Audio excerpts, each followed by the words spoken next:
गुरुदेव। प्रेमी भाई बहनों, महापुरुष कहते हैं कि जो तुम सेवा देते हो उसका 10 गुना मैं देता हूँ, क्योंकि महात्मा किसी का पैसा अपने पास नहीं रखते। अगर वो अपने पास रखते होते तो जो लोग सेवा दे रहे हैं आज कंगाल हो गए होते, क्योंकि वो कहते हैं महात्मा कि आप 10 देते हैं तो 100 रुपये मैं वापस करता हूँ। ठीक इसी प्रकार से 18 मई 2024 की घटना है कि इसके पहले लोगों से अस्पताल की सेवा मांगी जा रही थी, तो प्रेमियों ने अस्पताल की सेवा दी, जो कि मथुरा दरबार में जय गुरुदेव हॉस्पिटल बना है। उसकी सेवा मांगी जा रही थी तो प्रेमियों ने दी। सेवादार जिम्मेदार जब भी दरवाजे पर जाता तो जय गुरुदेव हॉस्पिटल नाम से एक रजिस्टर था, उस रजिस्टर पर सेवा अंकित की जा रही थी। तो लोगों के यानी प्रेमियों के अंदर में एक शंका व्याप्त हो गई कि महाराज जी तो सेवा ले रहे हैं, लेकिन हमारा वहाँ तो कोई काम लगेगा नहीं, क्योंकि हम तो वहाँ दवा लेंगे नहीं। अगर हम छुटपुट बीमार होते हैं तो यहीं के झोला छाप डॉक्टर या हरदोई, उन्नाव, लखनऊ के ही डॉक्टर हमें ठीक करेंगे। मथुरा वहाँ कौन जाएगा? देखिए, मन में शंका बन गई। महापुरुष त्रिकारदर्शी होते हैं। महापुरुष हर पल जो हम आपके मन में विचार आते हैं उनको सब परखते और जानते हैं। तो इस प्रकार की जब इन लोगों के अंदर शंका बन गई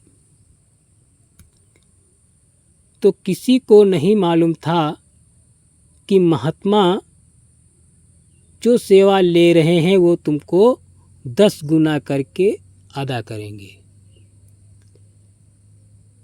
तो 18 मई का भंडारा यहाँ से गया और वहाँ पर चलने लगा। उसी में कुछ प्रेमी सेवादार गए थे और जिन लोगों के अंदर ये शंका व्याप्त हुई थी तो महापुरुषों ने कहा, गुरु महाराज की दया और कृपा, उन्होंने कहा कि अगर इनका हम शंका का समाधान नहीं करते हैं तो ये बेचारे, इनकी शंका जाएगी नहीं। गुरु महाराज ने सोचा क्यों ना इनकी हम शंका का समाधान कर दें, क्योंकि इनके अंदर शंका ये बनी है कि हम लोग तो मथुरा में कभी दवा लेंगे नहीं और हमें जो यहाँ हरदोई, लखनऊ, उन्नाव के डॉक्टर ही ठीक करेंगे। तो भंडारा 18 मई का जो प्रोग्राम था उसके ठीक 4-5 दिन पहले गया था और वहाँ लोग सेवा कर रहे थे और उसके बाद 18 मई का जो दिन था, 19 मई को पूज्य महाराज जी ने सत्संग सुनाया और सभी लोगों ने सत्संग सुना। सत्संग सुनने के बाद प्रेमी जो भी दर्शन करने वाले थे और जो ट्रेन वगैरह से गए थे वो तो चले आए, लेकिन जो भंडारा के साथ गए थे या जो लोग संकल्प बना कर के गए थे कि 5 दिन 6 दिन रुकेंगे, वो वहाँ रुक गए। गर्मी का मौसम था तो महापुरुषों की मौज हुई, क्यों न इनका ऋण चुका दिया जाए। तो महापुरुष की मौज इन लोगों की तबीयत ठीक खराब हो गई। उल्टी पल्टी दस्त शुरू हो गए। तो ये लोग वहाँ पर छुटपुट दवा लेते रहे। उसके बाद जब नहीं फ़ायदा हुआ तो अस्पताल में भी दवा ली, लेकिन कोई आराम नहीं मिल रहा था।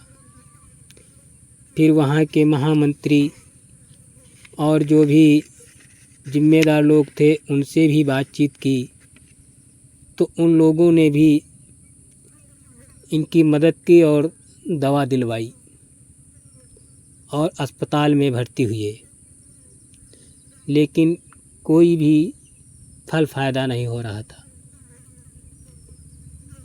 यही बात पूज्य महाराज जी से कही गई, तो पूज्य महाराज जी ने कहा ठीक है,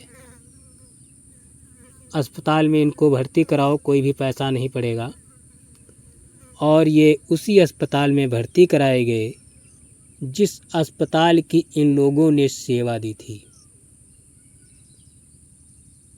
तो इनके मन में विचार ये आ रहा था कि यहाँ पर जो भी जिम्मेदार सेवा लेने आता था तो कहते थे कि भाई उसमें ये मशीन लगेगी, आईसीयू लगेगा, अल्ट्रासाउंड मशीन लगेगी, इसका खर्चा उसका खर्चा। इसलिए जो भी यथाचित सेवा संकल्पित करवा रहे थे उस सेवा को ले रहे थे। ऐसा नहीं था किसी से 1 लाख 2 लाख 10,000 20,000 मांगी जाए। जिसके पास जितनी सहनशीलता थी उस हिसाब से सेवा संकल्पित करवाई जा रही थी। तो ठीक ऐसा ही हुआ। पूज्य महाराज जी भी उन लोगों को देखने गए, लेकिन महाराज जी तो सब जान रहे थे कि इन लोगों के मन में जो शंका है उसका समाधान गुरु महाराज जी कर रहे हैं। करीब 2-3 दिन तक ये लोग भर्ती रहे। जो भी मशीनें थीं सभी प्रकार की लगाई गईं, यहाँ तक कि जो भी शंकाएं थी सबका समाधान इनके मनोविज्ञान में होता रहा। और जिन लोगों के सदस्य थे वो लोग गुरु महाराज से और महाराज जी का ध्यान कर रहे थे, अनावरत आंसू गिरा रहे थे। लेकिन महापुरुषों की मौज को कौन नहीं जानता है, जान वही सकता है जिसको जना देते हैं। ठीक 2-3-4 दिन जब हो गए और महाराज जी ने कहा ठीक है, महाराज जी ने अपने हाथ से प्रसाद दिया, कहा इनको खिला दो। महाराज जी का प्रसाद खाते ही उन लोगों के दस्त और उल्टी सब बंद हो गए, आराम मिल गई। जब थोड़ी सी राहत मिली तो प्रेमियों ने कहा कि महाराज जी हम जाना चाहते हैं। तो महाराज जी तो अंतर्यामी, पल पल संभाल करने वाले पूज्य महाराज जी ने कहा ऐसे कोई नहीं जाएगा, मैं अपने आश्रम की गाड़ी से तुम लोगों को घर तक पहुंचाऊंगा। तो प्रेमी कहने लगे कि नहीं महाराज हम ठीक हैं, चले जाएंगे। लेकिन महाराज जी ने कहा नहीं, जो जहाँ का है यहाँ से गाड़ी जाएगी और उसको वहाँ पर छोड़ा जाएगा। महापुरुषों की बात कौन टाल सकता है। रुक गए। उसके दूसरे दिन महाराज जी ने प्रसाद दिया, कहा इन लोगों को खिला देना और गाड़ी पे बिठा करके जो जहाँ का है उसको वहाँ छोड़ देना। ठीक ऐसा ही हुआ। पूज्य महाराज जी ने जो प्रसाद दिया इन लोगों को खिलाया गया। तो प्रेमियों उस प्रसाद का चमत्कार इतना हुआ कि इन लोगों को मथुरा से यहाँ तक आने का सफ़र लगभग 350-400 किलोमीटर है। सफ़र में इनको पेशाब तक नहीं लगी और यह आराम से अपने अपने घर चले आए। और महाराज जी ने जब ये लोग यहाँ आए तो वहाँ हाल चाल पूछा तो प्रेमियों ने बताया ठीक है। तो प्रेमी भाई बहनों, क्या महापुरुष नहीं जानते हैं? जो लोग ये सोच रहे थे कि ये अस्पताल की सेवा हम दे रहे हैं, वहाँ पर हमको भर्ती नहीं होना, हमको यहाँ छुटपुट झोला छाप डॉक्टर या लखनऊ नौ हरदोई के डॉक्टर ठीक करेंगे, लेकिन उनके साथ ऐसा हुआ कि जितनी वो सेवा दी थी उसके 1000 गुना मालिक ने वापस कर दिया। अरे जिस कक्ष में या जिस मशीन पर उनका इलाज हुआ था, उस मशीन का 1 घंटे का खर्चा लगभग 1 लाख रुपए है। तो इन लोगों को 2-2, 3-3 दिन जब भर्ती रखा गया तो बोलो कितना पैसा हुआ। इसलिए प्रेमी भाई बहनों, महापुरुषों के सेवा में कंजूसी नहीं करनी चाहिए, अपना दिल और दिमाग नहीं लगाना चाहिए, क्योंकि महापुरुष समय के संदेश को जारी करते हैं, समय की दवा को जारी करते हैं। उसी दवा को खा पी करके हम आप निरोगी रह सकते हैं। अगर समय की दवा न खाई जाए तो हम आप निरोगी कैसे होंगे, रोग कैसे जाएगा। इसलिए प्रेमी भाई बहनों, मालिक जब मौज में आते हैं तब भी सेवा और सत्संग जारी करते हैं। जब तक उनकी मौज नहीं होती है तब तक सेवा का आदेश नहीं देते हैं।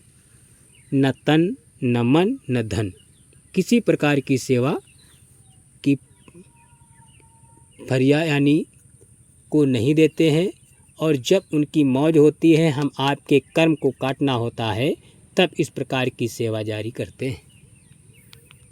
जय गुरुदेव।